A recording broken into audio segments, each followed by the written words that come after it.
Costa காங்கோர்டியா என்பது ஒரு இத்தாலிய பயணிகள் கப்பலாகும். இதை கோஸ்டா குரோஷியர் என்ற நிறுவனம் இயக்கியது.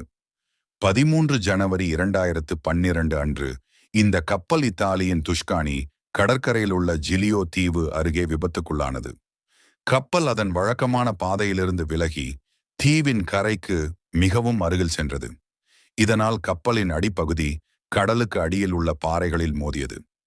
இதன் விளைவாக கப்பலின் அடிப்பகுதி பிளந்து தண்ணீர் உள்ளே புகுந்தது. பின்னர் அது சாய்ந்து பகுதி அளவில் கடலில் மூழ்கியது. மொத்தம் சுமார் 4229 பேர் இருந்தனர். 22 பேர் உயிரிழந்தனர். பலர் கடலுக்குள் குதித்து தப்பினர். சிலர் மீட்பு படகுகளில் தப்பினர். கப்பலின் கேப்டன் பிரான்சிஸ்கோ ஷெட்டினோ மீது அலட்சியம், கடமை மீறல் மற்றும் மனித உயிரிழப்புக்கு காரணமாகிய குற்றச்சாட்டுகள் சாட்டப்பட்டு அவர் 2015 16 ஆண்டு சிறை தண்டனைக்கு உட்படுத்தப்பட்டார். இந்த பெரிய கப்பலை கடலிலிருந்து எழுப்பி அகற்றுவது மிகப்பெரிய சவாலாக இருந்தது. 2014 அதனை பார்பக்லிங் ஆபரேஷன் என்ற முறையில் நேராக நிறுத்தி பின்னர் 2017 முழுமையாக அகற்றப்பட்டது.